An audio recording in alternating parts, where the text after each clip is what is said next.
first time ever. Hear you loud and clearly. And it was going place. That stuff's great. But the game is not a roguelike. Boomer shooter. Bang. Hello, this is John St. John, and you're listening to KEEP In The Keep, bringing you all the hits from the finest in the world of gaming and entertainment. Now sit back and relax as the drowned god Cthulhu lulls your mind with the tastiest talk in town.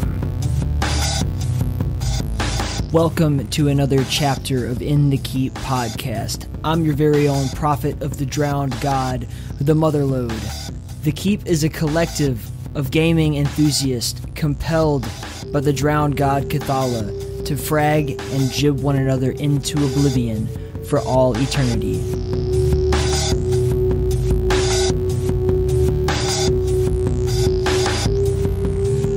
Alright, so it's time to start talking about the Pigeon Classic. For those who are unfamiliar, uninitiated, perhaps, you don't know what the Pigeon Classic is, allow me to explain. This will be the third annual Pigeon Classic FPS charity event. We do this every fall. We are compelled by the drowned god Cthulhu to get as many frags and jibs as humanly possible in the name of charity and goodwill. So this year, we will be raising money for the Florence Nightingale Foundation. As we did this a while back, May or something. We did a little event for them, but this one will be much bigger and better.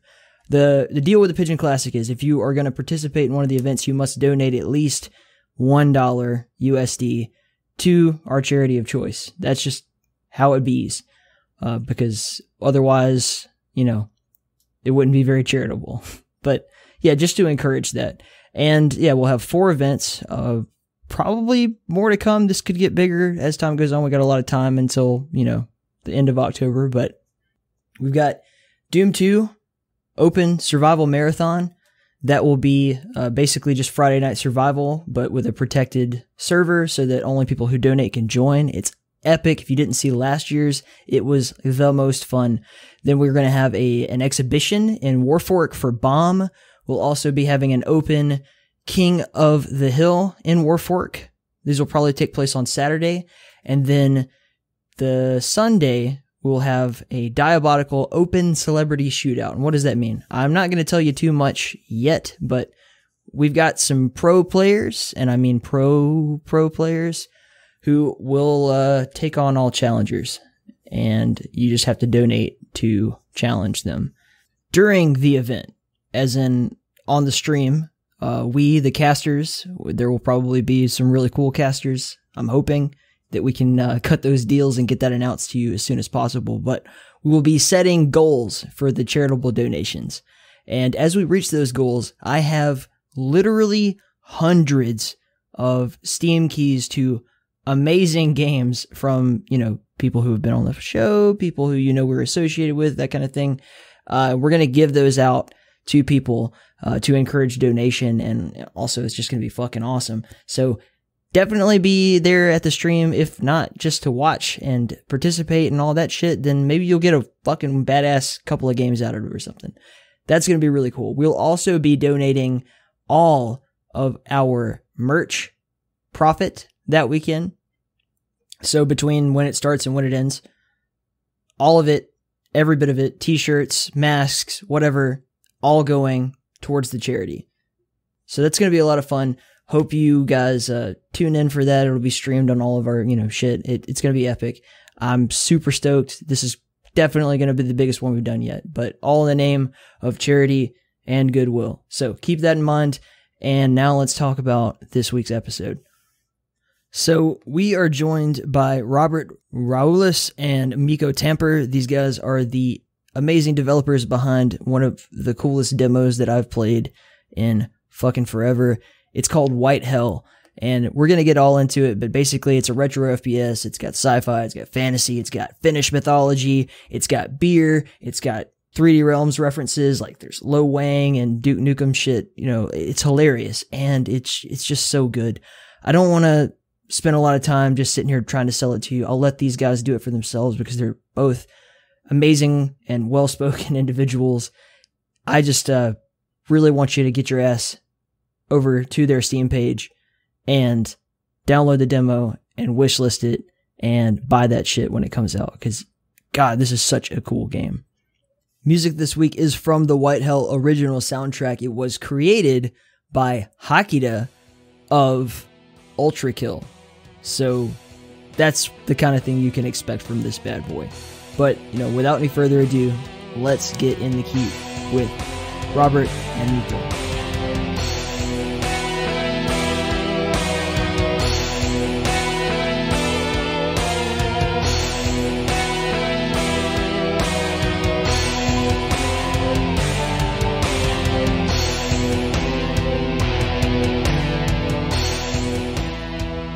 So howdy, my name is Mikko.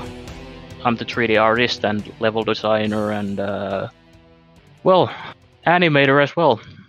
I do generally all of the art in our game. Yeah, and I'm Robert.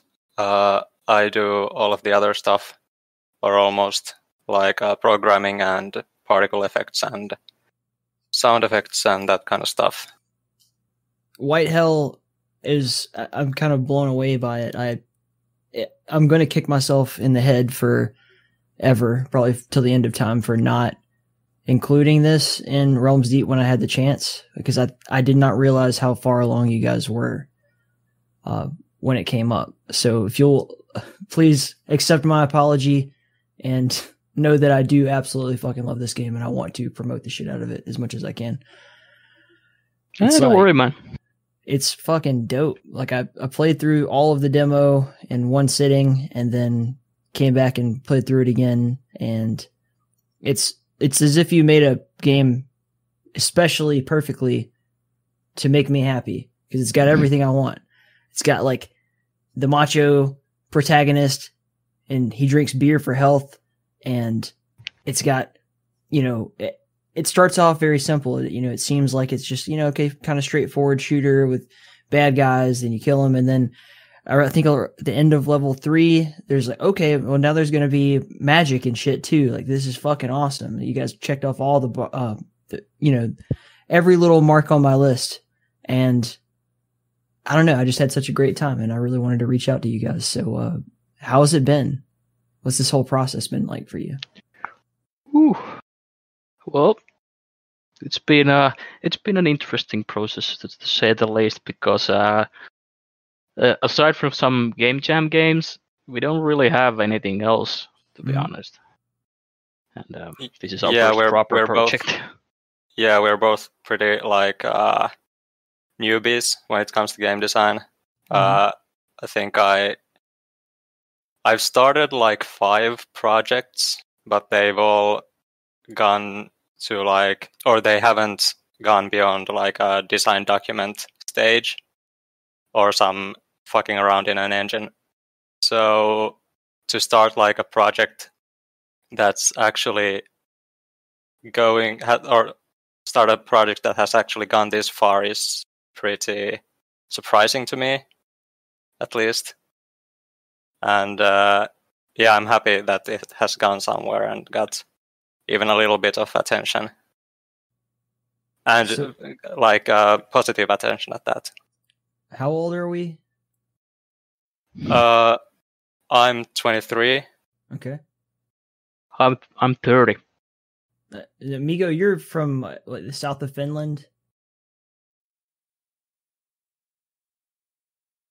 Because we're studying here, but I come from a little town called Lappeenranta. It's next to the Russian border. I have a friend, you may have heard of him. He's a streamer. He does a lot of retro shit, and his name is Capelli, and he is also from that area. I'm not sure if it's the same town, but you guys share the same accent, which is really, I don't know. It's funny because you almost sound like you're from Texas and not quite from Europe. It's really easy to pick up on. Oh. Has no one ever told you this before? No, I have no idea. It's probably because of howdy. I don't know, man. It's cool. But yeah, so you guys are both jumping into this for the first time. So ProJob, you're 23 and you've had what you said, 5 projects you haven't finished. And then something like that, but they're all very small. a late bloomer here, I guess, into the game dev scene? Well, before I started before we went to this game design school, basically, I had no developer experience. I had some experience with 3D modeling, but not a whole lot, and I kind of just kicked the whole thing into overdrive once I got into the school, and I've been kind of pushing myself a lot because well, I really want to work in the industry. I really want to, and it's gone to the point where I could start skipping 3D classes because there's not much I could actually learn from there, to be honest. So what was like the inspiration that made you like decide, at this time in your life that's the direction I want to go? I want to like start my dream now. Well, I mean, it's been like maybe around 8 years. 8 years ago, maybe about around that time, to be honest. It's like I had this really shitty job basically, and I was basically working as a mailman, and I was just wondering, it would be so cool if I could actually do something I actually love doing, and not this. I mean, it was an okay job back then. It was basically a really easy money, but nothing really like groundbreaking or anything. But then I noticed, game design schools are actually a thing in Finland. I had no idea.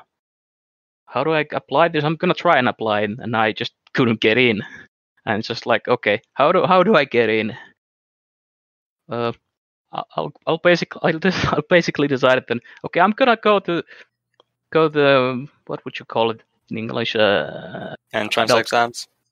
Like adult college, basically. Mm-hmm.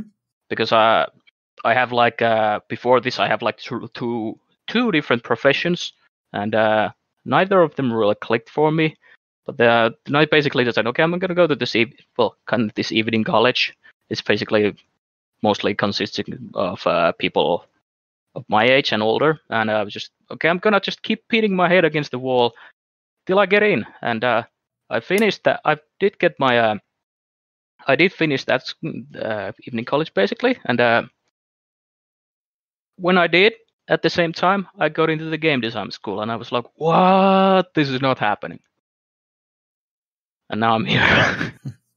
That's where the conversation gets interesting. So you guys met in school, I assume?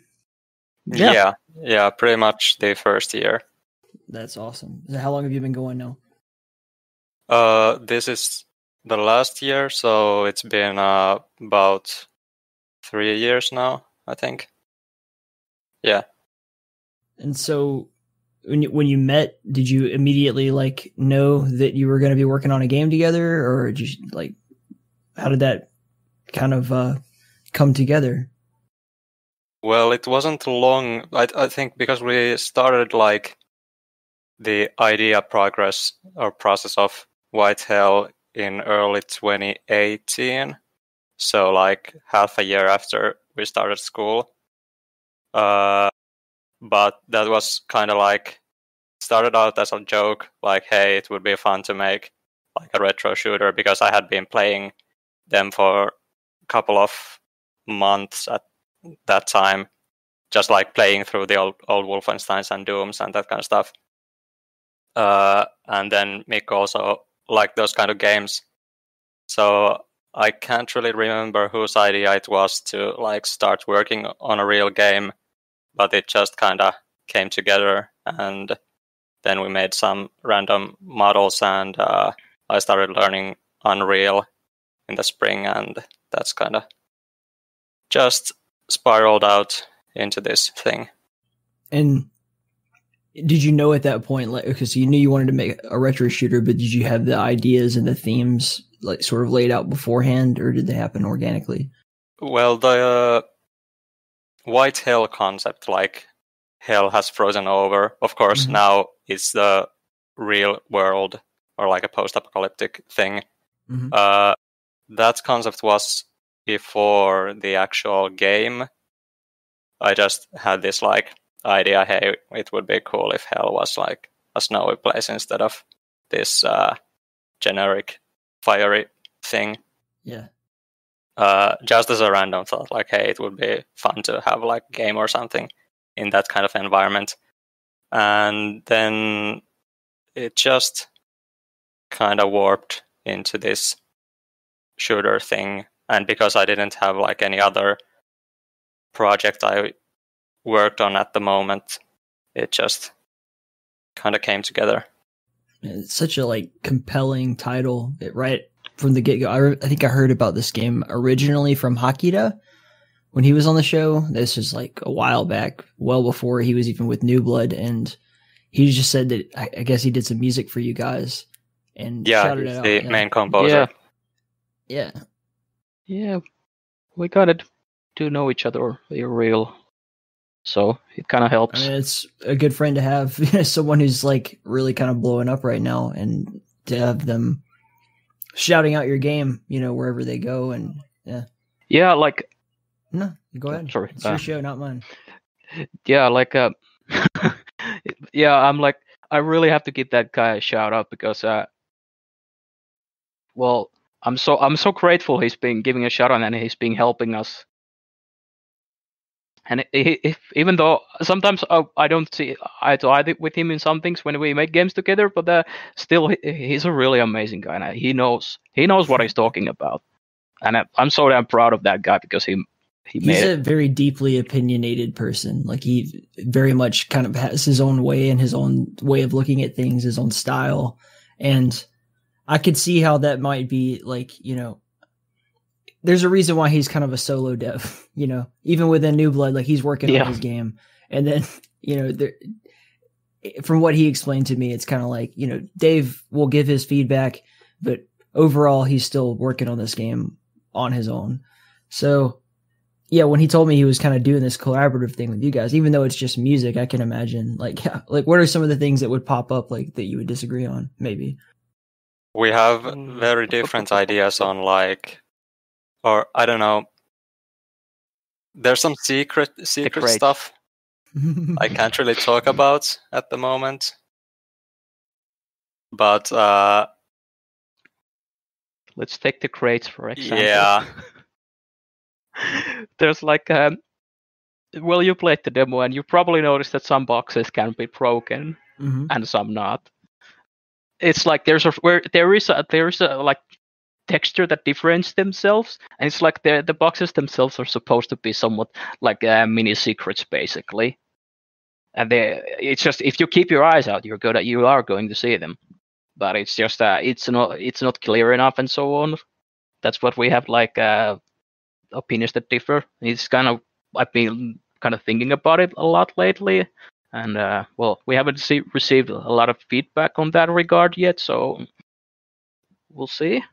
I can't imagine that's going to be a big deal, man. Like, yeah, exactly. But, yeah, I can understand how that would be like something that he would point out and be like, "Oh, this doesn't make any sense. They either all have to be broken or not." Like, you have to make a decision. But I don't know. It's not like you're making an immersive sim here. This is a pretty straightforward FPS game. Like, there's not a whole lot going on, but it does sort of, in a lot of ways, for me at least, remind me of kind of the build engine, and that, there is some environmental storytelling at the end of, I believe, level 3, when you kind of have to like blow down the bridge to get across and all that.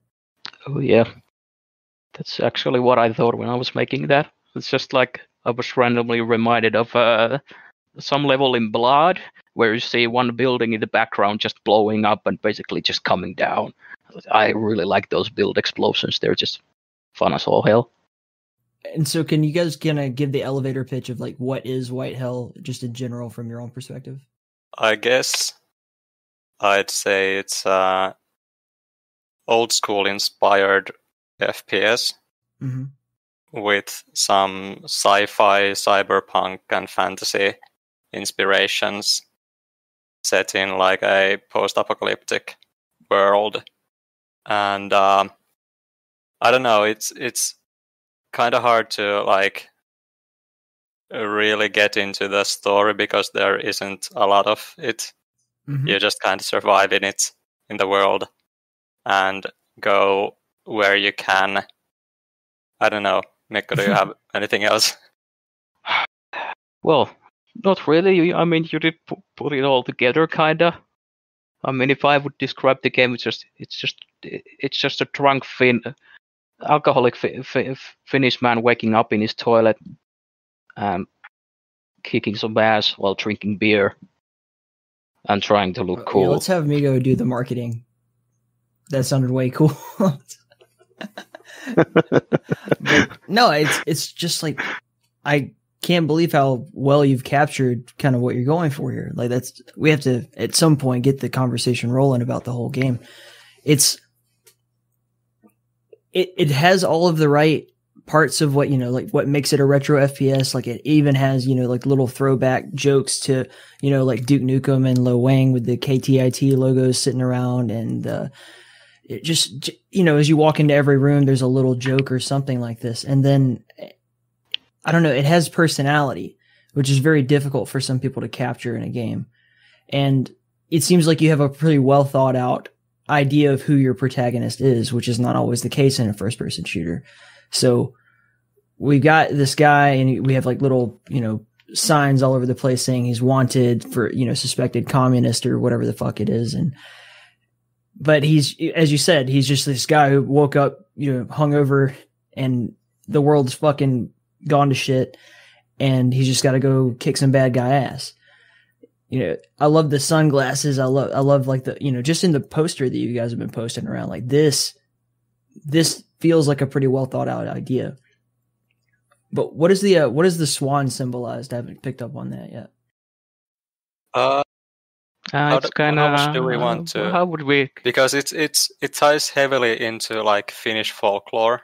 Mm-hmm. In the like later parts of the game, it's got some big influences from like, I don't know if you're aware of the Kalevala, which is the kind of like the sagas from Iceland and Norway. The Water Maiden, who is the creation story where she like swims around for years and years, and then I believe like a swan or a goose or something helps her. Yeah, that stuff. Yeah. Okay, I mean, really strange, but like I literally just recently read that whole work. Oh, really? Yeah. So a lot of the like symbolism and that kind of stuff comes from that book, and or people who were influenced by that book, like painters and other writers. Mm-hmm. So the swan has something to do with that. It's a bit of a love letter to your home country in a way. Well, or maybe a hate letter. What is it? I don't know. It's basically just taking ideas that aren't really seen in games that often, and then trying to use them in an interesting way. Because even though there's a lot of games from Finland, even big ones like Angry Birds or Clash of Clans, you don't really see that like Finnish mythology anywhere, or it's very rare to see it. And it's just fun to have something else than just like Norse stuff or Greek stuff or something like that. I think that's excellent. As I was reading, I read an entire book on just mythology and the different creation stories across the world. And that was one of the things, is that Finland has its very unique kind of isolated, culture that is not, so widely known in the rest of the world. As you already stated, like the Greeks and the Norse and, most of the more popular world religions and cultures like seem to be fairly well represented, but it's very rare that anyone ever hears about the Finnish background and the Finnish culture itself. So I'm really happy that you're actually using that, because it not only is it, maybe you don't want to call it a celebration of your homeland, but it's more like inspiration. Yeah, but it makes your game stand out and extremely unique in that regard. Yeah. Because it hasn't been done before. No, that's fucking awesome. But you don't want to explain how it ties into the story yet. I get that, because we haven't played the whole game. But yeah, it's gonna be more apparent in the later episodes or levels or whatever we're going to do with the structure.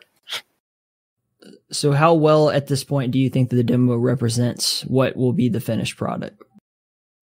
Gameplay-wise, I'd say very well, because, of course, you have to get the shooting and moving and NPCs and that kind of stuff pretty finalized at this point to be sure that it can carry on for the whole game. But the environments and maybe the enemy designs and that kind of stuff will be very different in the later parts of the game. And basically you're gonna find another faction in the post-apocalyptic world, which we've been teasing about on our Twitter, which is kind of like a polar opposite to the current one. Kinda, yeah. And then there's gonna be some other weird stuff that ties into the magic things and mythology later in the game. So it's gonna be like visually and aesthetically, not maybe aesthetically, but at least visually, a lot more diverse than it is at the moment. Okay.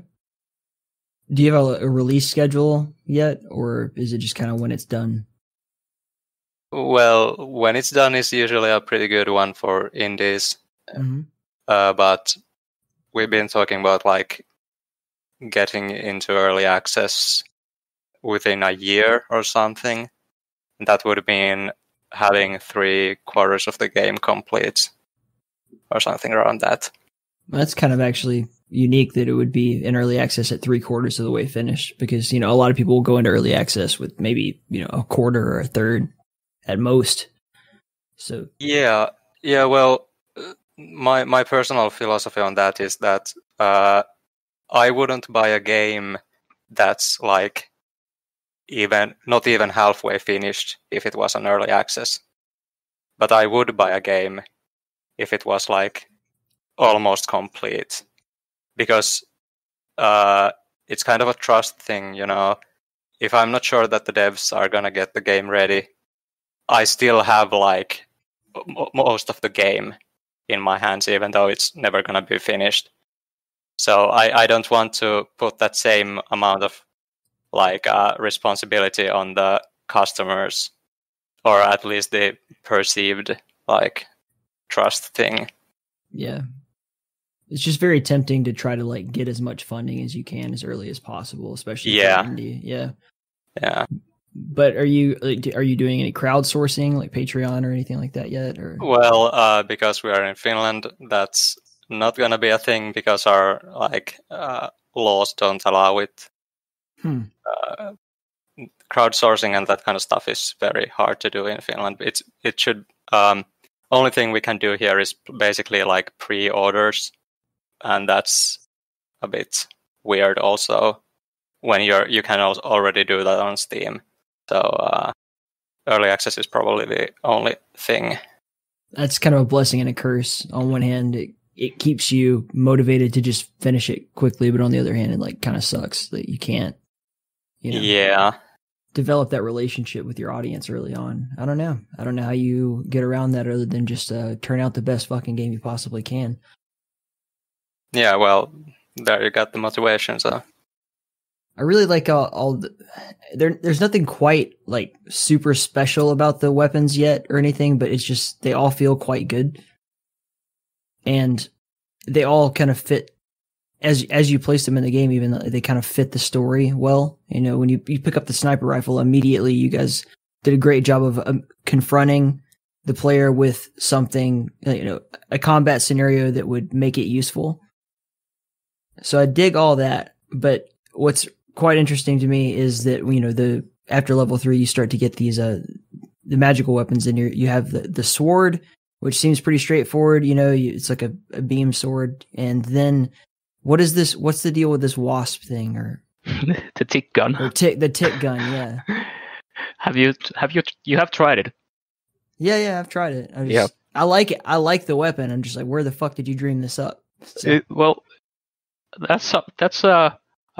I'm not sure if it was it my idea, because when it comes to designing these weapons, I just at least I personally I want to think something that's just so ridiculous, something we maybe have seen or maybe not have seen, but basically just try to make it a little bit wacky, because all the basic guns, well, they are pretty basic, like pistol, shotguns, like that kind of stuff.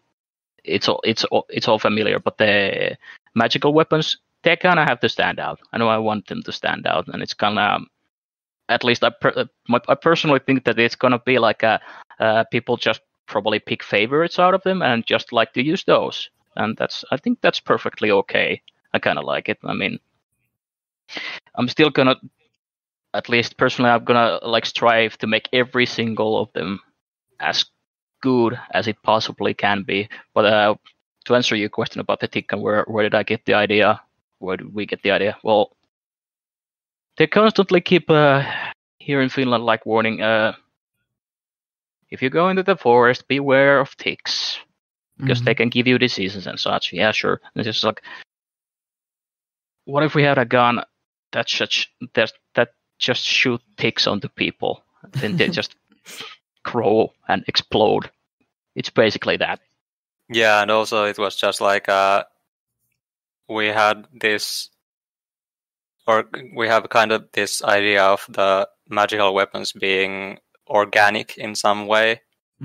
The sword isn't that much really, but other than that, they all are gonna have some kind of a weird alien organism thing going on with them. And I thought the explosive design was fun, so we just had to come up with something that like supports that thing. So I don't know, a tick, why not?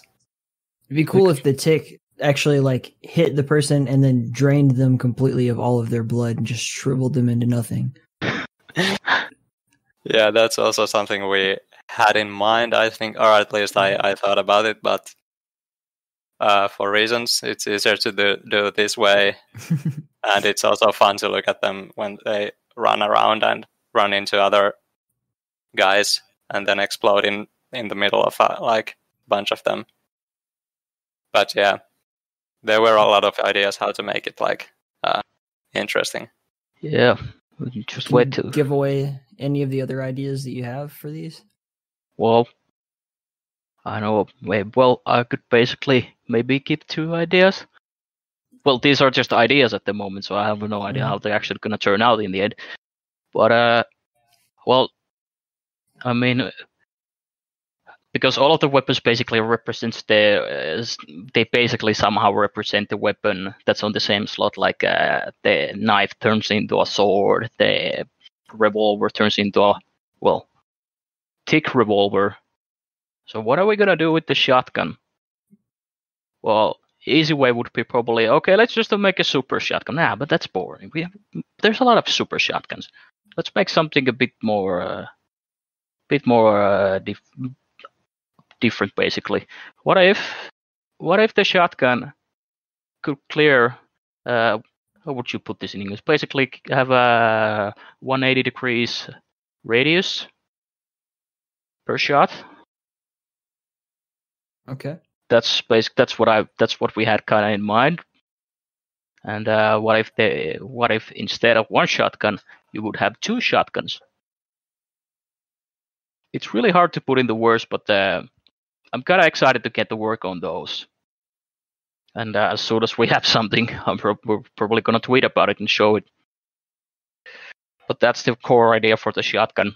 Basically, have it clear some rooms.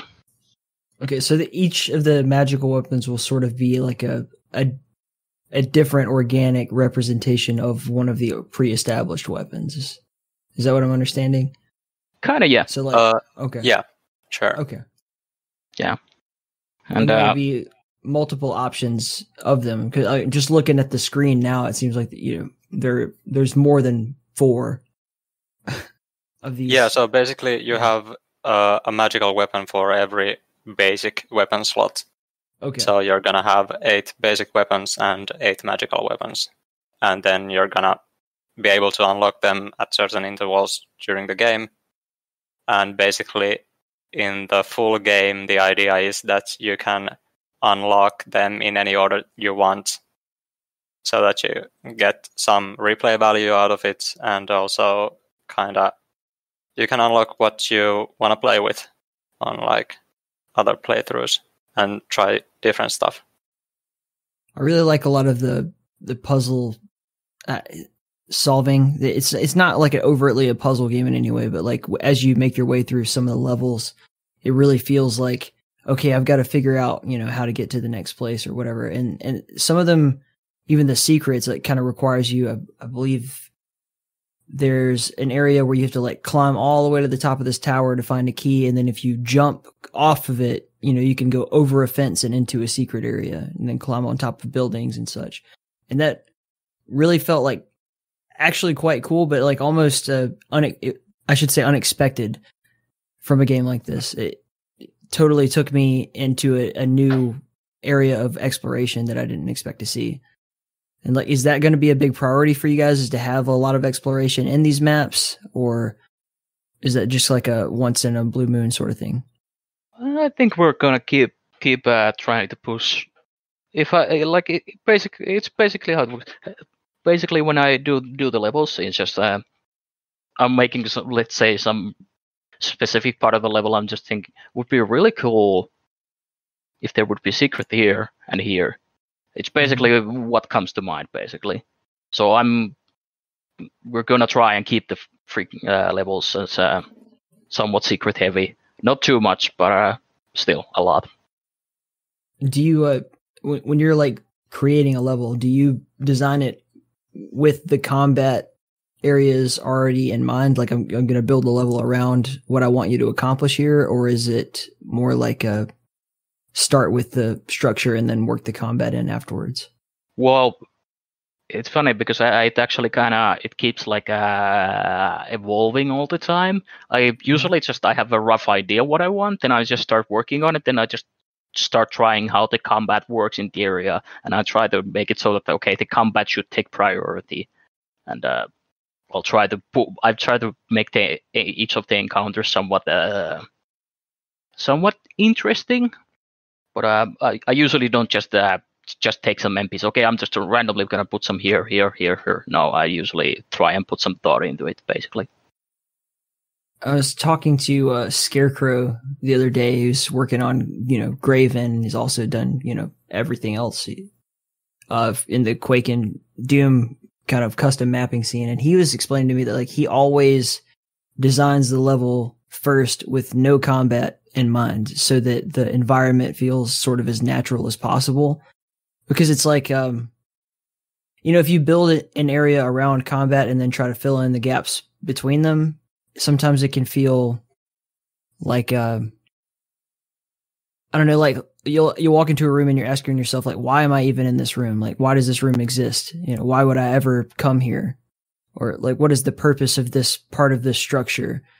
Whereas I can say pretty much so far, like White Hell feels very much like the environment feels very natural. I don't feel like I'm doing anything that's just like overtly stupid. Oh. And then you have the added benefit of, when there is like a big, there's an arena area. I don't want to give away too much for the audience, but area where you like have to face a bunch of enemies at one time, or like a sort of bossish encounter. It doesn't feel like this doesn't make sense, or this area only exists for the sake of this fight. It feels like the antagonists had this in mind and they built it into the area on purpose. So like you get to, even if you were to make that mistake, you get to kind of cheat because of the way the story works. So it's pretty cool. Oh, yes. I can say about that, it's like, I do like making the environments really pretty, to be honest. And it's like I'm trying to balance it between the gameplay and making it look pretty. But I usually I want the levels to actually look like that they aren't just video game levels, that they actually are real locations. That's why it's kind of good that I'm also usually mostly the only 3D artist, so I can like if I need some assets here and there, I'll just simply make them. because they're low poly assets, and I basically I can just easily just I'm gonna make this, so I can put this here and here and here, so I can make this whole place look more natural. And so is this like sort of based on any particular area within Finland, or? Nah, not really. Okay. I don't know, man. It's just really it flows well. I don't know how to explain it. Like the level by level, everything feels very natural. It doesn't feel like, like you're contriving it in any way. And there's even a part where you have like the sewer, and it's like the single cleanest sewer ever conceived of. It's like, and then I think you guys, I'm assuming you did it for Civi with the little like, does this sewer count? Well, that's just kind of. But the core idea was just, hey, let's make a meme about the sewer levels. The idea was that when you get to the level, you just, oh shit, it's a fucking sewer level. I hate sewer levels. Then it just ends like right after, and just like that was the whole idea behind it. I don't think we're actually planning to put actual sewers in the game, at least so far. So, do you think that the enemies, obviously they're going to be more than there currently are, but there's just like, I think 2 or 3 different kinds of soldiers. It feels like there's the soldiers that are, throw rocks at you. Then there's the ones that bum rush you. And then you have what appear to be kind of like the equivalent of like an SS officer. They take a little bit more beef, and then you have the guys in the robot suits and the dogs. So it's very much like Wolfenstein at this point. Oh yeah. The first couple of, let's say the demo itself, it is very much based on Wolfenstein, at least the levels and that kind of stuff. Mm-hmm. But because that would be boring, as if you have played like the old Wolfenstein, you probably have, but anyone else, there's like 3 different kinds of enemies or something like that. So we thought that maybe if we bring some opposing forces into the mix, it would be more interesting, even though we have, at least in my opinion, have made it so that all of the enemies have like a place in the game, and they are different enough. It would still be a bit boring if only these guys were in the whole game. Yeah, I mean, they definitely have to have more and evolve over time, especially considering the length that I'm assuming this game is going to go to. You got 4 maps in the demo. Like, let's just say, like, how long do you picture the game being in total? We were talking about 5 to 6 hours, I think. Yeah, with like 20 main levels and a couple of secrets. Yeah, that makes pretty good sense. It's not like a Doom level. Usually, like a Megawatt, like 30, 32 maps, including secrets. So, yeah, I think that's probably really appropriate. Just from the level design I've seen so far, if you do 20 maps, I could see it going on for a pretty good amount of time. Yeah, because I do each time I'm making a level, there's this one principle that I really want to follow, and especially I really don't want any level to feel the same. Yeah, and they don't so far. That's good. But to add to the enemy thing is that I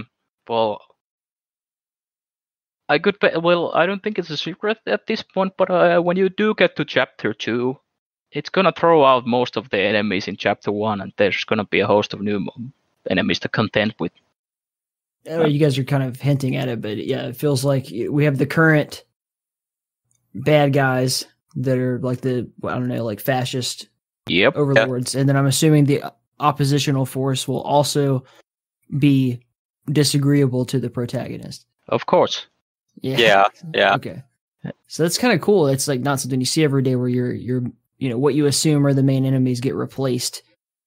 Yeah. So basically, it's kind of a bait and switch or a joke, kind of that there's these really bad Nazis or whatever, and you're gonna have to fight this whole game with them as the main enemy, and then just the second chapter begins, and all of the Nazis are gone, and then there's this whole new enemy, and I think it kind of flips the thing on its head a bit, because in a lot of games you play with the same enemies the whole time, and it might get boring, as I said before, but here we kind of have this thing going on where the enemies change between the chapters even later on.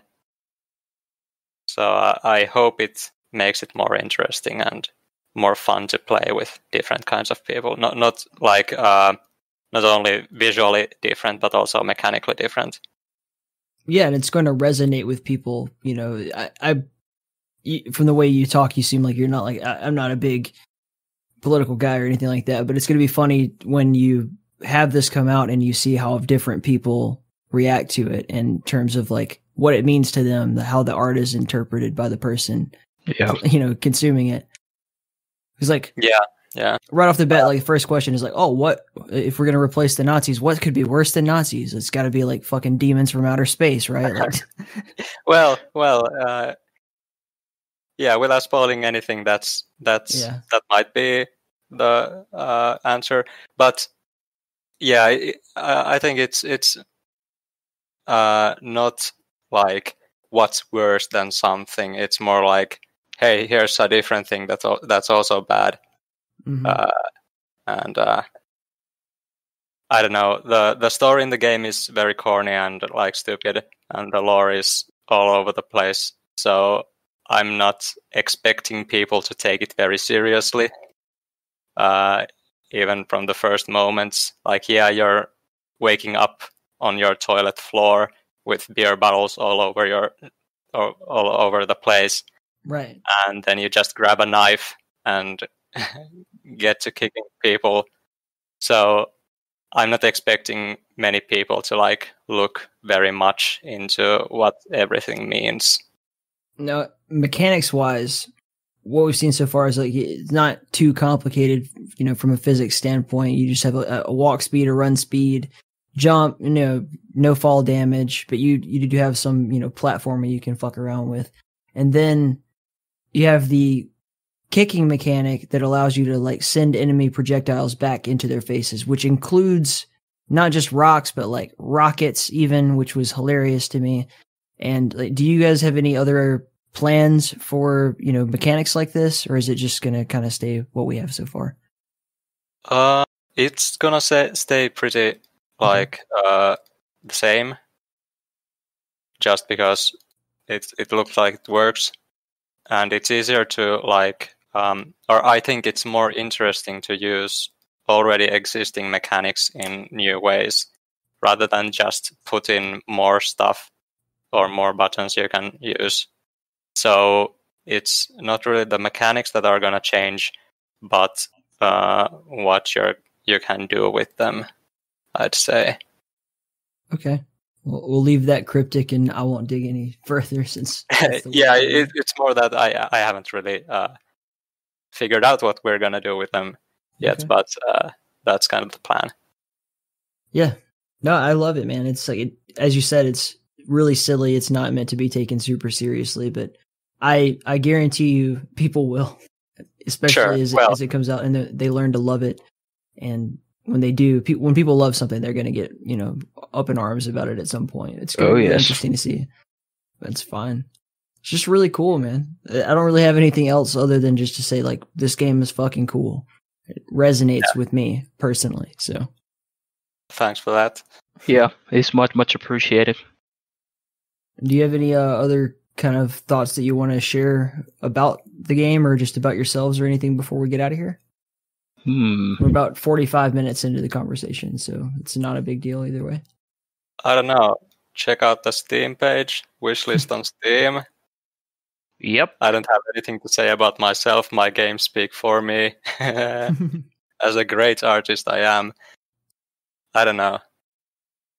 Well, also, don't only play FPSs. Play something else than retro FPSs for a time. I just want to say this. I don't think anybody that listens to this show is guilty of that. I hope not, because there's so many great games out there. Yeah, I hope that too, but it just I don't know. I'm not gonna get into that, but no. What's up? Tell me what you think. it's just my dislike of communities in general. But I have to say the retro game or the retro FPS community is one of the best ones I've seen. I'd say it's just that with communities there's always tribalism and rules and taboos and that kind of stuff, and I don't like that. So yeah, definitely branch out. yeah. Don't just stuck to what you know. Play something else, but please play our game. Oh yeah. Don't do this, but do play my game. Yeah, Pro Chap, why don't you bake some more? Yeah, sure. Let me just not be in school so I can make games. Well, I'm looking forward to the way this game comes out. I'm sure it's going to be fucking epic when it does. And then I'm also looking forward to watching you guys grow as a developing team or just individuals or whatever you end up doing. It's like, if you can do this as your first project, I mean, the sky's the limit. And, you know, eventually maybe the crowdsourcing rules will change, or you'll live in a place that, you know, is a little more open to that, and you can make millions of dollars and retire in Ireland with John Romero, drive Ferraris around, all that good shit. That would be amazing. That would be amazing. But guess we'll see what happens. I mean, we already kind of have our next project. Well, we have some thoughts about our next project, but it's so hard to actually plan anything at this stage because we have no idea how the game is gonna go. And let's just hope we can actually get somewhere with this. Let's do the math. If you guys put it up on Steam, you make the little achievement cards, do a pretty okay job of promoting it. I mean, you'll probably make about minimum 10 grand. I mean, I don't know how much money you're spending on putting it in there, but if you turn a profit on that at all, that's a net benefit for you. No. And Profit isn't hard on this game to turn, but yeah, that's true. Yeah. Because well, the only thing so far we have actually we have had to spend money so far for the promo art and the Steam page. Naturally, we do have to throw Hakita some money, of course, as when we do get some, because he does amazing music to the game. But aside from that, I don't think we really have at the moment anything else that sucks money from us. So then, you know, let's say you make that minimum 10 grand, or let's say, you know, even better, it's such a hit that you make, you know, fuckloads of money. Who knows? But let's go with that as the bare minimum. And then you work on your next project and your next project. And each of these will be a, you know, steady source of some sort of income. And then each time you put out something new, people will be like, who's this dev team? And they'll go back and they'll buy everything you ever had. So, I mean, staring down the barrel, it seems like a long shot, but you know, you could really make a living at this for sure. There's especially as an indie developer, because, you know, someone's not taking most of your profit. Or you could impress people in the right place and, you know, get hired at one of the good places. You never know, man. Anything could happen. Unlike in the future in your game, there is a bright future ahead of you, I think. Yeah. Thank you. Sure. It's well, at least how I basically try to do this stuff. I'll just keep working on it, and I'll keep beating my head against the wall till the wall cracks or my head cracks. Let's hope my head doesn't crack during this. It probably won't. Well, try not to, because if you fuck your head up, then you probably won't be able to sit down and create anymore. You'll be too stupid. Oh, But yeah, I mean, seriously, like this is a beautiful thing. Well, It's thank you. always super cool to talk to you guys like you, and I hope to see you back on the show again as you go into early access and release the full game and all that. You're welcome anytime, both of you guys. Thank you. Yeah, thanks. No problem. And guess I could, aside from shilling Hakita, of course. Do you have any project you want to give a shout out to? No, I don't believe in the force of promotion. You're insane. What are some of the... Again, Migo is going to be the spokesperson. You just keep programming, robot boy. Oh God. I have to actually promote stuff. Yes. Well, shit. You need a guy who can just be the robot with all the weird opinions and do the work, and then you need the guy who can sell the product that he makes because he doesn't believe that it can be sold. You need a John Romero and you need a John Carmack. You need a yin and yang. You need both sides of the coin. Yeah. But no, man, it's beautiful. It's a good thing. I'm really proud of it, and I can't wait to hear more. So, yeah. Thanks. But if I could shield some games, Please. In fact, we could have ProJab give us a whole list of non-retro FPS games people have to play too. Jesus Christ, just trying to pick one from all of these fantastic games. Well, I have no idea if the guy is actually listening, but Project Warlock was freaking amazing. I want to see more from that team. And of course, I have no idea also, but if the guy is listening, but Sauna 2000, that's a game of culture. We share some similar things, you see. It's I'm not sure if you know about the game. Send me a link, man. If there's something I haven't heard of, I'd like to know about it. Yeah, I'll put it. By the way, if it feels like I'm trying to cut you off, I'm not. Like, we can talk as long as you want to. Don't worry. I just have a habit of, talking like this. I'm okay. Slightly nervous, just slightly. There's no reason to be nervous. I am not a big I know. It's just how I am. Really. If I actually had to, come up to a stage someday for some reason, I would just probably just be like this and do some twitching. But that's just how I am. But yeah, I'll send you a link about that game. It's a very interesting Finnish game. It shares some similar things with us, I think. But yeah, your turn, ProJab. I don't know, man. Play Rusty Lake. It's a cool series of like point-and-click adventure games with puzzles. And yeah, that's it. Don't play anything else. You know what? The cover art for White Hell actually reminds me of Full Throttle when you're talking about point-and-click adventure games. Oh yeah. I haven't played that one, but it's yeah, I can see the similarities. It's a classic. It's such a classic, man. But big muscular guy, sunglasses, riding on a motorcycle through canyons and stuff. Yeah. I'll have to look that one up. I really it's starting to kind of make a resurgence, but I wish there were more, point and click adventure stuff out there right now. I should probably look into it. There's probably more than I know.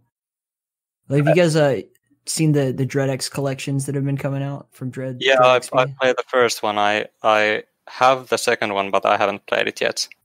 The second one, enjoy them, but there's this one game in it called Sucker for Love, and it's like a point and click waifu simulator. Oh yeah, I know that one. Absolutely fan, and I can be kind of shoehorned into I'm extremely enthusiastic about retro shooters and stuff like that, but I like all sorts of games, especially that's been a great avenue for me to explore different genres, even though it's all technically horror. I'm a huge horror fan. Yeah. Resident Evil 4 is my all-time favorite game. I have a tattoo from it. And, I have a tattoo from Resident Evil 3 actually. Yeah, what is it? It's the UBCS logo on my arm. Nice. Yeah, that's I just the umbrella. It's not that impressive. But Yeah, well, still, Resident Evil is an awesome series, yeah. and I may that's well, I'm quickly just gonna throw this here because I kind of it's probably people might not notice, but there you mentioned the level 3 boss. Mm-hmm. There's a reason why he drops from the helicopter. Okay. If you have played Resident Evil 2 Chapter B, you will know what I mean. So it's like so fucking good. The whole series, like, I don't know. I'm not really happy with some of the recent stuff they've done with the remakes. Like, I was really happy with the first remake. The second one's still cool. The third one, not that Resident Evil 3 was ever like the best game ever to begin with, but like what they've done with that one really scares me in terms of, because they're about to remake my favorite game of all time. Oh yeah. Yeah. I mean, you kind of hit my point as well. I think the best remake is easily the first Resident Evil remake. It's just the best. Yeah. And they're It's preserve the original gameplay, but just, give it some fresh look. That's all I need. Yeah, exactly. Exactly what I also wanted. But still, as in its own game and a reimagination, Resident Evil 2 remake is a hell of a good time. And I just want, because you guys were talking about the point and click games. I don't usually play point and click games. There's only one point and click game, and it's not even a finished product. And that's the cancelled Warcraft Adventures game. That's some weird shit I haven't even heard about. I'll send you a video. I just also really like Warcraft. It's kind of my jam next to Resident Evil. Have you seen this? Are you familiar with a developer named Pansats? No, I'm not. I don't know if it's a he or a she or whatever, but this person was most famous for this game called The World of Horror, which is like a 1-bit kind of H.P. Lovecraft style story game. And they also made a game for DreadX Collection number 2, I want to say. It was really, really cool. But it's called, what was it called? It's killing me right now. I'll look it up. I don't remember the name of it right now. It's kind of embarrassing. But essentially, it's a sort of top-down, what's the art style called where it's all just like letters on a keyboard? I don't know if it's an art style. It is. But like the rogue style. Yeah. And then when you walk around and it's kind of got like this 80s Camp Crystal Lake sort of vibe. And you slowly like uncover a story through different characters' lenses. But it's, like super retro. Very, very, very simple game. But like even stuff like that, like stuff that you could make, like a 1-person dev team can make in no time at all, can be really, really interesting. And now, like, we have more technology than we had, when people were originally making these games. That's what's exciting to me about the retro genre in general. It's not necessarily that I just love retro graphics, but I do. But it's not that. It's that with the computing power, any one person who's creative enough can be extremely, proficient and take that genre or that style to a whole new level that it previously couldn't be. And it keeps the price point low for the consumer. So you get to support an indie developer and not have to deal with the whole, AAA. I don't want to pay $60 for a game that ultimately disappoints me because a million different people had their hands on it and fucked up the original creative design, if that makes sense. Yeah. But anyway, long enough tangent for me. Yes, that's something I can respect. I'll have to see about that game. You have to send me a link about it. I'll check it out. I should check the whole DreadX collection, to be honest. It's kind of just... It's been something I should get to, but I just haven't had the time. It's good stuff. Really. Like, I have a pretty decent relationship with the Ted, who runs DreadXP in general, and he, originally turned me on to it. And it's like his, baby, the whole idea of, let's have, this compilation thing. there have been game compilations before. There's always like, you know, horror jams and, you know, like map jams and all this kind of stuff going on. But to do what they're doing with it is quite unique, and to be able to sell it and, you know, pay the developers and, you know, give a portion of it to charity and everything. It's beautiful. I do love that. Yeah, I think it works very well for horror, because a lot of the problem in horror games, for me at least, is that they're too long and the tension is gone at some point in the game. So when you have like these very short experiences, you know, it's a meme at this point, but, you know, the fear of the unknown, when even the mechanics are unknown to you in some cases, it's really like makes the experiences more interesting, and they last better when they are in like small doses. I think, yeah, I don't know. Horror in general is better, you know, if it's short-lived, because I mean, there are good games, obviously, like we've named a few that are like quite long, but even like Resident Evil 4, it's like, it's not that it's horrifying all the way through it, but yeah, it's like, it becomes more about the puzzle solving at a certain point. So you have to have like that mixture to keep it going on for a long period of time. Yeah, and with experimental games, you know, you can do stuff for a shorter time that wouldn't work for a longer game in general, like some weird mechanics that wouldn't support a full game. But in a short period of time, they really can be interesting and fun, or in the case of horror, like actually scary, or at least tense. By the way, the game I was talking about earlier by Pensats is called The Thing in the Lake. It's quite good. The Thing in the Lake. I'll Yeah. write this down. Good stuff all the way through In here. the lake. This Okay. looks cool.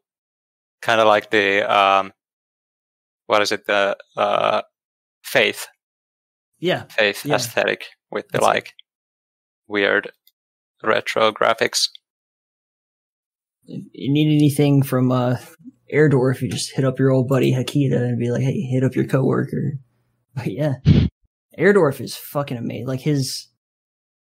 Like the rotoscoping animations that he's capable of doing in like such a low polyform, like, because I believe he's actually going to school for some kind of animation, because he's like a film guy, and that shit just absolutely blows my mind.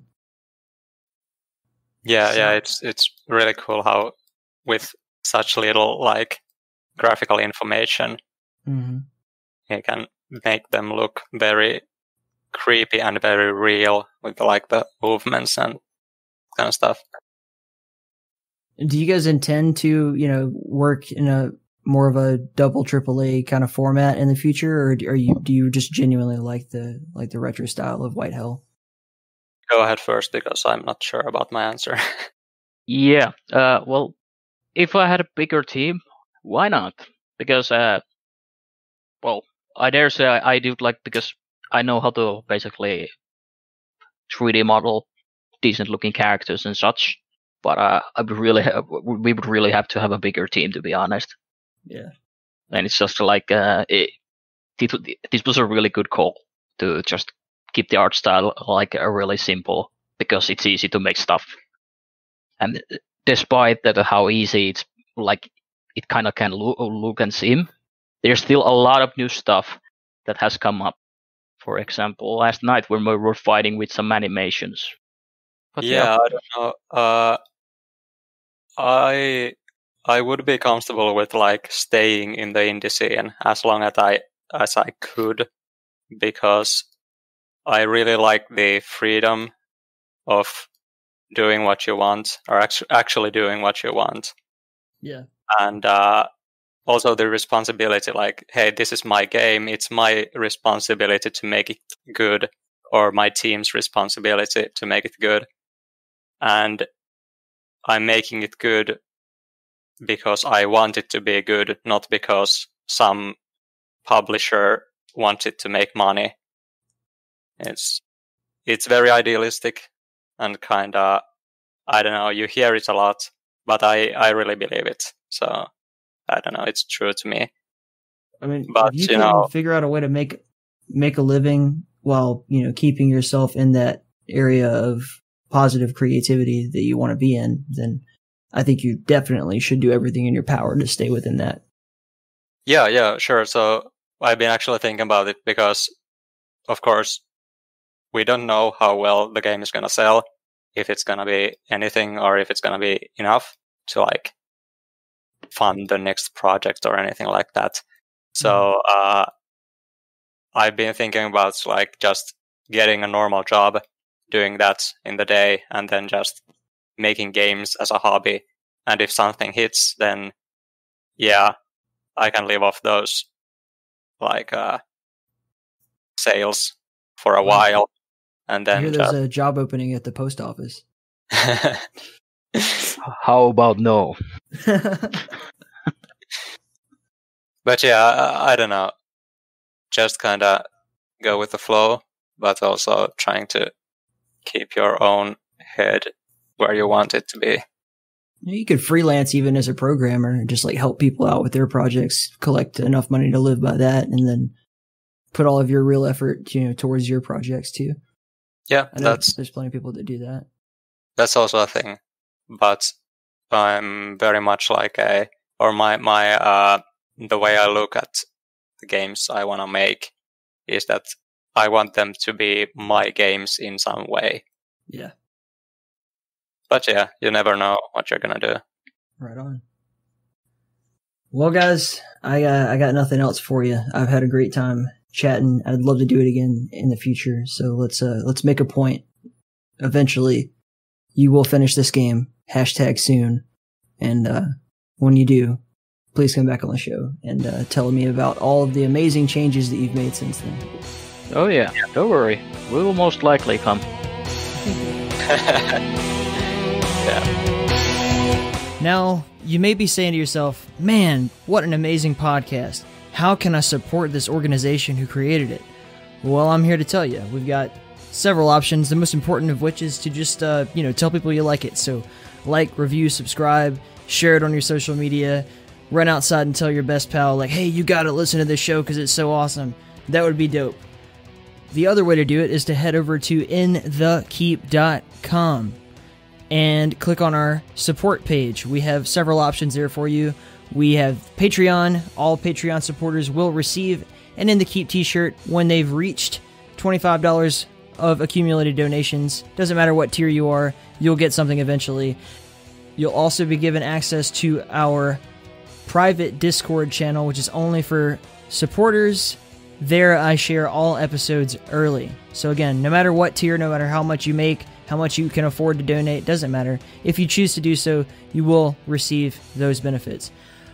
We also have a Venmo. You can donate with credit cards, PayPal. If you just want to donate because you're a baller, that's cool. And we have a few different affiliate links for you. So we have the Amazon affiliate link, and that's just, a basic Amazon affiliate link instead of giving your money all to Jeff Bezos. If you're gonna shop through Amazon anyway, you can just do your shopping through our Amazon link, and we'll get a little kickback from whatever it is that you buy. So consider doing that. We also have a Buzzsprout affiliate link. If you are considering making your own podcast, I personally use Buzzsprout, and they're not paying me to do this, by the way.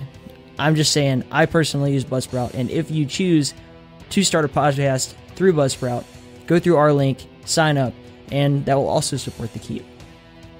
Last of those is we have an Instacart affiliate link. If you are a fat, lazy bastard, or you just don't want to go outside during the pandemic, either way, I understand both, then you can get your groceries in less than 1 hour through Instacart. So go through our link on our website, sign up for Instacart, and get your groceries delivered to your door so you can keep on gaming. All of these options please the Drowned God. Till next time, I love you, the Drowned God Kathala loves you, the Apostles of the Keep love you, and I hope you have an amazing week. We'll see you back next time, but until then, stay in the Keep.